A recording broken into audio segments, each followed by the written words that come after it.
Today, I'd like to discuss a topic that we often don't think about in our daily lives, the existence of God. Do you believe in the existence of God, or do you think that God does not exist? There may also be some who believe it's not possible to say definitively one way or the other. In fact, there are several proposed methods to scientifically and philosophically prove the existence of God. Today, I'd like to introduce 4 of these methods. So, let's begin. The first method is known as the cosmological argument. In natural theology, the cosmological argument asserts that one can infer the existence of God from facts such as causality and change in the universe and the natural world. There are various variations of this argument, but among them, the most famous are those developed by the ancient Greek philosopher Aristotle and the eminent figure in medieval scholastic philosophy, Thomas Aquinas. Now, let's examine each of these arguments. First, Aristotle postulated in his works on physics and metaphysics that whatever is in motion is moved by something else. In other words, he believed that in this world, there exists a causal relationship where something causes motion or change.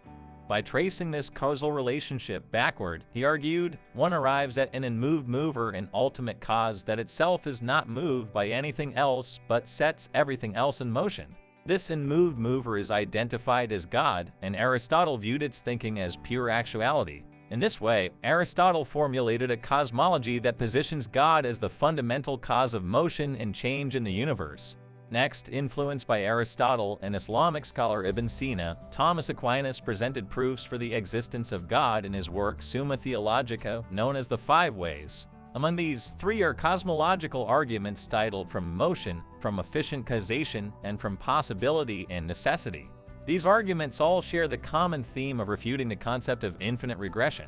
Infinite regression refers to the idea that causality or motion extends infinitely backward, which raises the issue that a first cause or an unmoved mover might be unnecessary. However, Thomas Aquinas concluded that infinite regression is impossible and thereby established the necessity of the existence of something that causes motion, has an effectual cause, and leads from possibility to necessity. He identified these as God. In summary, the cosmological arguments put forth by Aristotle and Thomas Aquinas aim to logically deduce the existence of God from the observable facts of the real universe. However, these arguments face various issues and criticisms regarding their validity and persuasiveness. For instance, whether it is truly impossible for causality or motion to regress infinitely, whether something other than God could be a first cause or an unmoved mover, and so on. Philosophers and scientists will continue to debate these issues in the future. The second method is called the moral argument. In natural theology, the moral argument asserts that one can infer the existence of God from facts such as human morality and well-being. This argument has various variations, but one of the most famous ones was developed by the religious reformer John Calvin and the Enlightenment philosopher Immanuel Kant. Let's take a look at each of these arguments. First, Calvin, in his work Institutes of the Christian Religion, explained 2 types of knowledge about God. Knowledge of God through creation, which allows us to know about God's existence, power, wisdom, etc., through the traces of God found in the natural world and the human mind. And knowledge of God through revelation, which allows us to know about God's love, justice, salvation, etc., through the word and grace of God revealed in the Bible and through Jesus Christ. Calvin believed that these forms of knowledge about God are complementary. Particularly in knowledge through creation, he employed the logical reasoning of the moral argument. This argument concludes that human beings are inherently seekers of God, and this seeking heart is given by God. From this premise, he arrived at the conclusion that the fact that humans seek God itself proves the existence of God.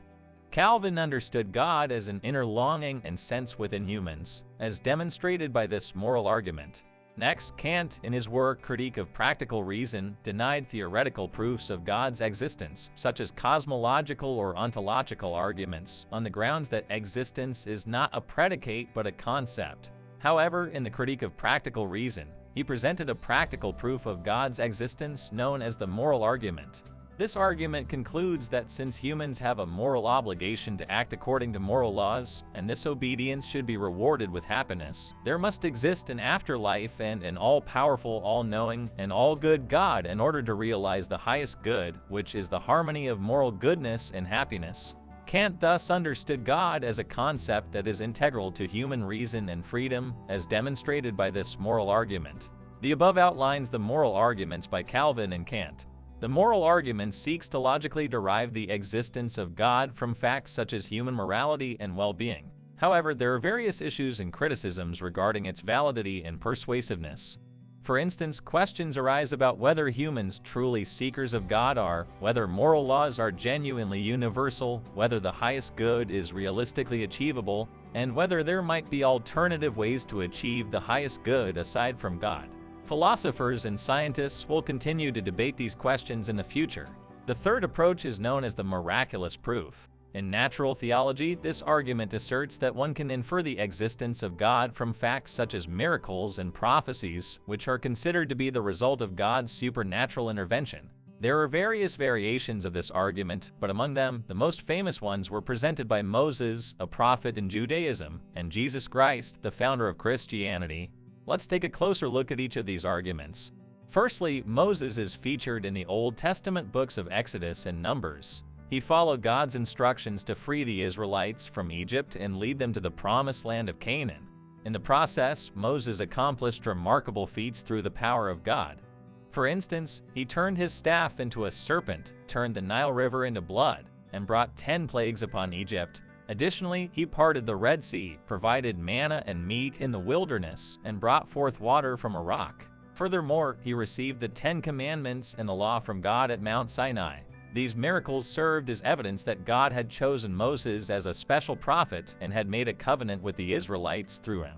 Next, Jesus Christ is featured in the 4 Gospels of the New Testament. He identified himself as the Son of God and the Savior, and demonstrated his teachings and miracles to many. He healed the sick and disabled, raised the dead, turned water into wine, and multiplied bread and fish, among other miracles. Moreover, Jesus himself was resurrected after being crucified. These miracles indicated that Jesus was divine and that through him, God would bring grace and salvation to humanity. That summarizes the overview of the miraculous evidence provided by Moses and Jesus Christ. Miraculous evidence attempts to logically deduce the existence of God from facts such as miracles and prophecies, which are attributed to God's supernatural intervention. However, there are various issues and criticisms regarding its validity and persuasiveness. These include insufficient historical evidence to confirm whether miracles and prophecies actually occurred, the possibility of alternative explanations for miracles and prophecies, and whether they can demonstrate not only God's existence but also other attributes and will. Philosophers and scientists will continue to debate these issues in the future.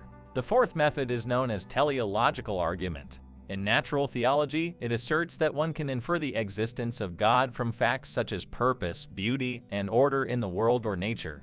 There are various variations of this argument, but among them, the most well-known were developed by ancient Greek philosopher Plato and the eminent medieval scholastic philosopher Thomas Aquinas. Let's examine each argument. First, Plato posited the demiurge as the creator of the universe in his work Timaeus. He believed that the demiurge observed an eternal and perfect realm called the realm of ideas, and based on that, created the imperfect and ever-changing sensible realm, which is the actual world we perceive. According to Plato, the demiurge used mathematical principles of number, ratio, and harmony to imbue purpose, beauty, and order into creations like matter, life, and celestial bodies. In this way, Plato conceived the demiurge as the maker of the cosmos and nature and proposed a teleological logic based on this premise. Next, Thomas Aquinas, influenced by Aristotle and Ibn Rushd, presented the 5 ways to prove the existence of God in his work Summa Theologica. The 5th way is known as the argument from governance and is a teleological proof. He started from the premise that many things in the natural world lack intelligence yet consistently move in accordance with a purpose. From this, he concluded that there must be something intelligent that governs and orchestrates this order. Thomas Aquinas believed that this intelligent entity is none other than God. Through this method, he logically explained the existence of God. These are the outlines of the teleological arguments presented by Plato and Thomas Aquinas. Teleological argumentation seeks to logically deduce the existence of God from facts such as purpose, beauty, and order in the world or nature. However, there are various issues and criticisms regarding its validity and persuasiveness.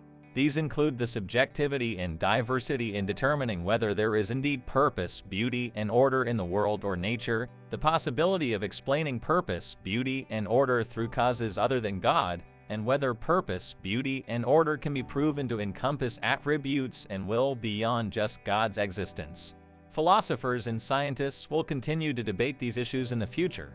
I have introduced 4 methods above, but how did you find them? Were you all convinced by these methods, or did you have any doubts or objections?